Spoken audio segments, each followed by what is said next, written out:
Let's come to growth. Now, I want to start with India. There's a big debate raging at this moment about the kind of economic recovery India is seeing. Government-leaning economists say this is not K-shaped. A lot of left-leaning economists, and I don't want to attribute any ideology to the numbers that different people are doing, but they're insisting that we're seeing a very unequal economic recovery, where the rich are becoming richer at the top of the K and the poor are becoming poorer. What's your individual and institutional reading?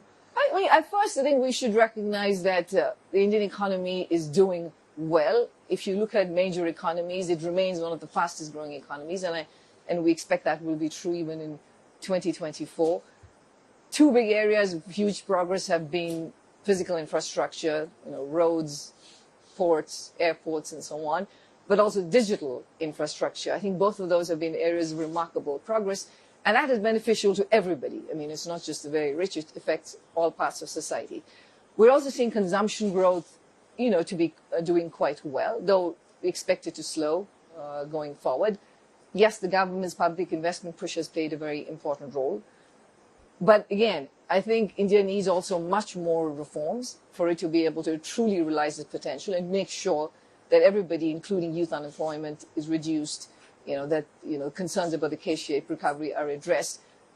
In terms of specific reforms, for instance, financial access to medium, small, and micro enterprises, I think is still an area where more work is needed, like credit growth to that particular sector. More is needed on that front. Labor market reforms are needed. Female labor force participation is incredibly low. More needs to be done to bring that up. So, I mean, there are many areas of reform. So is the recovery K-shaped or not in your view? Well, it is, it is an economy where there is overall growth that is improving livelihoods for a large number of people. But at the same time, yes, you do see that what also typically tends to happen, that in these intermediate phases of growth, that you see more happening faster at the top end. Okay, so there is, in some senses, enough data for you to suggest that the recovery is indeed K-shaped. I would not say that there's enough data for that, because actually, by the way, that is one area where more progress would be very helpful, is to have a lot more data collected at a high enough frequency in India. If you look at employment numbers and so on, there are still debates on the quality of those numbers. So more data is required.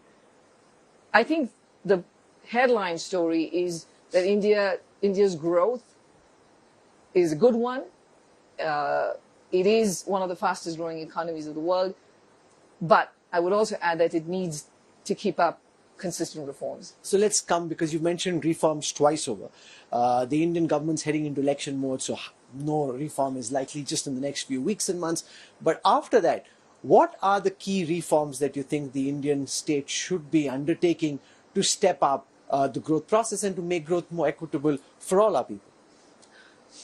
In terms of reforms, this is required not just at the national level, but at the state government level too, because of all these different subjects, of course, are handled at both levels of government. Firstly, continue the good investment that's been done in public infrastructure, including digital public infrastructure. Obviously, that's not done. Much more is needed. Continue that good work. It's shown to bring in a lot more activity, catalyze a lot more activity. Labor market reforms is important, and I said on female labor force participation, that's important. Credit to MSMEs, an important area. Land reforms are also critical. Agricultural sector reforms, these are unfinished But all businesses. these are political hot potatoes. Each time the government tries to touch them, there's a big pushback from the farms or from the street, and that makes it very difficult for any government.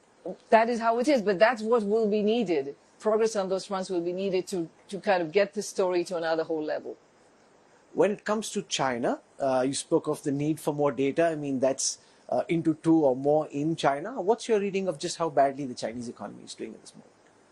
Well, firstly, we upgraded China's growth forecast in November. It did better than we were expecting in the second half of this year. We have growth at 5.4% for China, and next year is about 4.6%. I think the main challenges China faces, one is in the property sector, which is an important part of China's economy.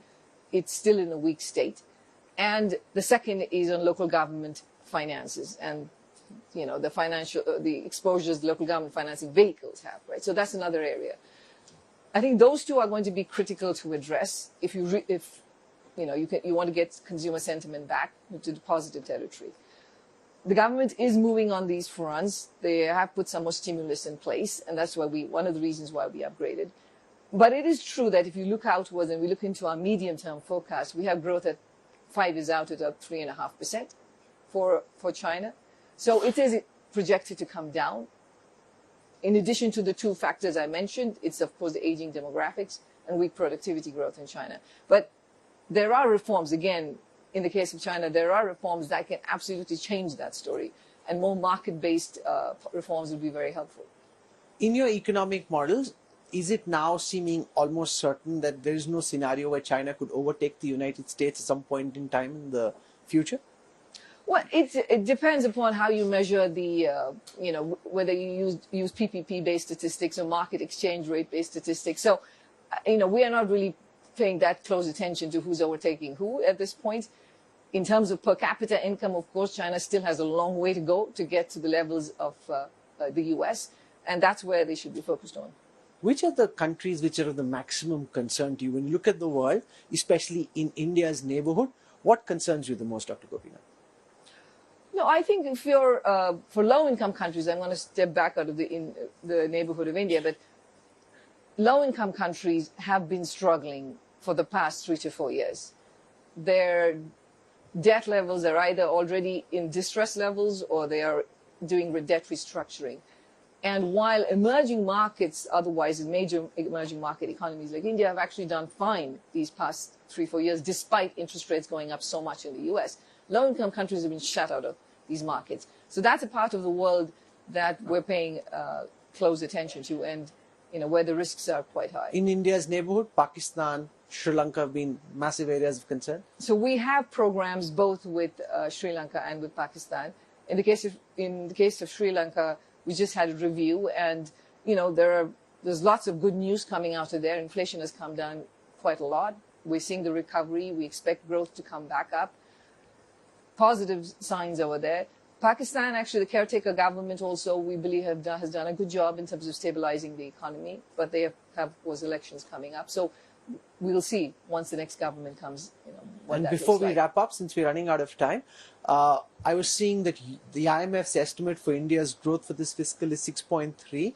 The RBI's own initial estimates seem to suggest 7.4. So what is it that you're picking up, which is 1% different from what the RBI and the government's own estimate seems to be? So firstly, we are putting out our January update towards the end of this, So you'll be revising it this upwards? month, and we are in the process of revising up for Does for it catch India. up to 7.4 or not really? That you will have to wait and see. I think it had a good, very strong first half of fiscal year 23-24. For the second half, we are seeing more slowing. I mean, that's not unexpected given that there was much more front loading of public investment, and we're also seeing some softening in consumer spending. But we will be revising up and we will see the numbers.